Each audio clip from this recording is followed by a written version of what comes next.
So working on the ignition system on the 1973 Yamaha CT175, one of the things I wanted to test to make sure that it was working is the ignition coil. This is the original ignition coil off of that motorcycle. I happen to have a spare ignition coil that I picked up from a salvage yard while I was trying to track down ignition problems on a different bike.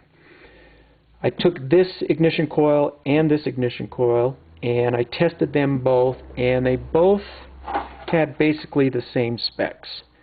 So I don't think that anything is wrong with either one of those. 2.5 ohms on the primary and roughly 11 to 12 kilo ohms on the secondary.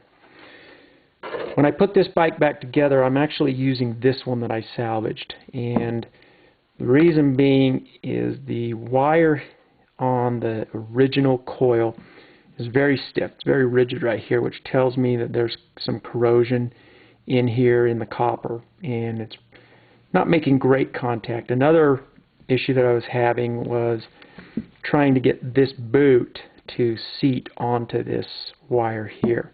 If you've ever looked inside of one of these boots, this wire goes into here, and that's where the remaining electrode is. There's essentially the end of a screw. It's threaded. It looks somewhat like this, and you take this boot and you twist it and you thread it down onto this wire here, and that thread makes contact with those copper wires that go into the coil itself. This is going to go back on the motorcycle. This one I'll keep around. I'm not sure why, but we'll have it as a spare. So I tested that, and it's pretty simple to test these. If you know what your readings should be, that's always a plus. But basically, to test the primary, you want to grab this lead and touch the other lead to the body or the frame of the coil. Now right now this is showing it's bouncing anywhere between 3 and 4 depending on how good the connection is. When you do these readings, I've been told that it's somewhat dependent on the temperature. It's a little bit chilly out here, so that may be affecting this reading that I'm getting now. To do the secondary coils, you're essentially going to do the same. You're going to touch the wire here, and instead of the frame, you're going to touch down into the boot where this electrode is.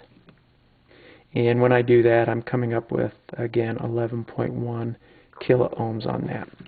I don't know what the specs are on this particular motorcycle, what they're supposed to be, but kind of a spoiler alert here. I've been working a little bit off camera just to make sure that things were going to work, and I do have spark on that bike, which I'm guessing it's been 35 plus years since that bike has seen spark. One of the problems that I discovered was that this original spark plug that was in there is no good. To test this, it's really just a matter of making sure that you've got good conductivity going down the center of the plug, and when you touch these two ends, you should get some kind of a reading on your ohm meter. I'm getting nothing in there, which means I'm not getting any electrical flow through the positive pole of that. Then you can also test to make sure that your outside grounding area is good. You can see that I'm getting some conductivity there. This spark plug is bad. Here's a brand new one, same make and same model, and when we test that, we touch the center with the center post, you can see that I'm getting some current flow through there. So new plug, new/used ignition coil, everything else looks good. I've done some work on the magneto that I will do in a separate video to kind of show you what I found in there, what I cleaned up, and we'll save that for another video.